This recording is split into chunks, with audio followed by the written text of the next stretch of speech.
1973년 한국과 일본은 같은 기로에 섰습니다. 하지만 두 나라가 내린 선택은 완전히 다른 결과를 만들어냈습니다. 일본은 110V가 더 안전하고 경제적이라 믿었습니다. 하지만 이는 치명적인 오산이었습니다. 전압이 낮으면 같은 전력을 보내기 위해 전류가 커지고 전류의 제곱에 비례해 손실이 증가합니다. 전류가 2배면 손실은 4배가 되는 것이죠. 물 호스로 비유하면 이해하기 쉽습니다. 수압, 그러니까 전압이 약하면 같은 양의 물을 보내기 위해 호스, 즉 전선을 굵게 만들어야 하고 더 많은 구리가 필요합니다. 일본이 50년간 믿었던 저전압은 구리를 절약한다는 상식은 완전히 거꾸로였던 겁니다. 한국은 1973년부터 2005년까지 12년간 1조 4천억 원을 투자해 전국을 220V로 전환했습니다.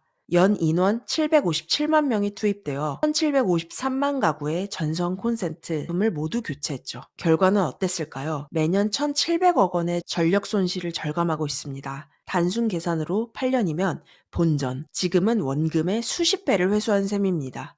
한국의 송배전 손실률은 4.5%로 세계 최고 수준입니다. 반면 일본이 지금 같은 작업을 하려면 100조 원이 필요합니다. 한국이 쓴 비용의 71배죠. 더 심각한 건 동부는 50Hz, 서부는 60Hz로 주파수마저 분리되어 있다는 점입니다. 2011년 동일본 대지진 때 이 문제가 터졌습니다. 후쿠시마 원전 사고로 도쿄의 전력이 부족했지만 오사카에 남는 전기를 보낼 수 없었습니다. 주파수가 달라서요. 선진국 수도에서 계획 정전이 시행되는 초유의 사태가 벌어졌습니다. 가전산업은 갈라파고스 증후군에 빠졌습니다. 내수용과 수출용을 따로 만들어야 하니 개발비도 생산 라인도 2배가 들었습니다. 반면 삼성과 LG는 220V 제품 하나로 전 세계를 공략했습니다.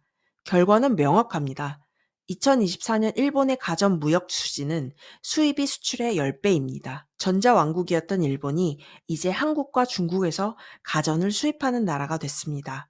전기차 시대가 왔습니다. 한국은 220V 콘센트로 집에서 충전이 가능하지만 일본은 100V로 충전하면 4시간 이상이 걸립니다. 제대로 충전하려면 별도 공사가 필요하고 비용은 수백만 원입니다. AI 시대의 핵심인 데이터 센터도 마찬가지입니다. 효율적인 전력 공급이 필수인데 100V 기반 체계는 근본적으로 불리합니다. 글로벌 빅테크 기업들이 데이터 센터 입지를 선정할 때 일본을 꺼리는 이유 중 하나입니다. 한국은 32년간의 불편을 감수하고 시스템을 바꿨고 일본은 당장의 불편을 피하려다 50년간 비효율을 안고 갔습니다. 이 차이는 미래를 보는 눈의 차이였고 그 결과는 지금 두 나라 산업의 명암으로 나타나고 있습니다. 그런데 여기서 궁금증이 생깁니다. 일본은 정말 몰랐을까요? 아닙니다. 일본도 알고 있었습니다. 1970년대 당시 일본 통산성 내부에서도 220V 전환을 검토하는 보고서가 여러 차례 작성됐습니다. 문제는 비용이 아니었습니다. 정치였습니다. 당시 일본은 이미 세계 2위 경제 대국이었고 전국에 110V 인프라가 완벽하게 구축되어 있었습니다. 소니, 파나소닉, 도시바 같은 거대 가전 기업들은 110V 제품 생산 라인에 천문학적인 투자를 해놓은 상태였죠. 이들 기업은 강력한 로비를 통해 전압 전환을 막아냈습니다. 지금도 잘 돌아가는데 왜 바꿔? 라는 논리였습니다. 반면 한국은 달랐습니다. 1973년 당시 한국은 경제개발 5개년 계획이 한창이었고 전력 수요는 폭발적으로 증가하고 있었습니다. 하지만 인프라는 부족했죠.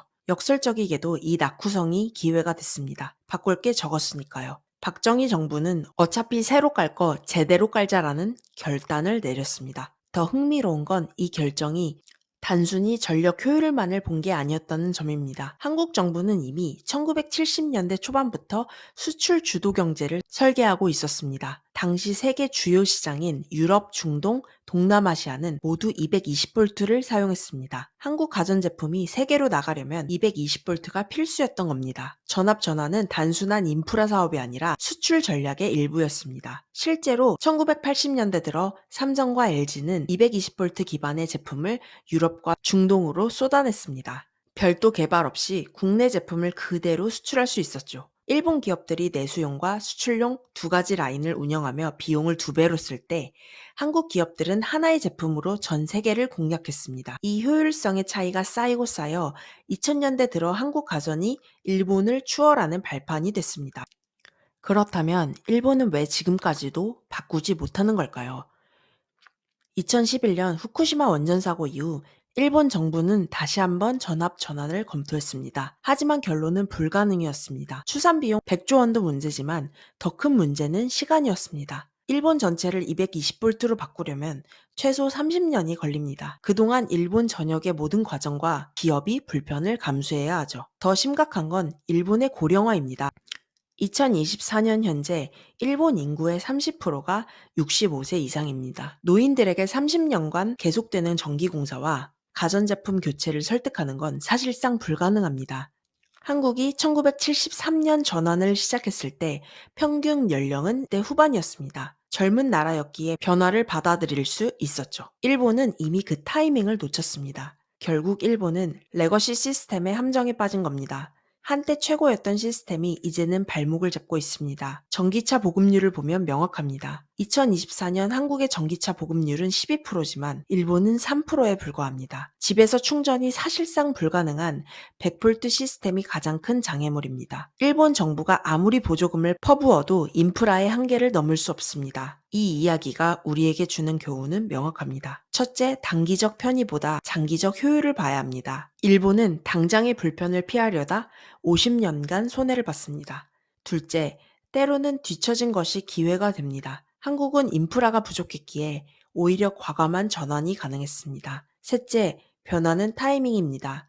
한국은 젊고 성장하는 시기에 바꿨고, 일본은 고령화된 지금 바꾸려니 불가능해졌습니다. 1973년의 선택이 2024년의 현실을 만들었습니다. 그리고 2024년의 선택은 74년의 현실을 만들 겁니다. 우리는 지금 어떤 선택을 하고 있을까요? 영상이 마음에 드셨다면 구독, 좋아요 눌러주시고 소중한 사람에게 영상을 공유해주세요. 행복한 하루 보내세요.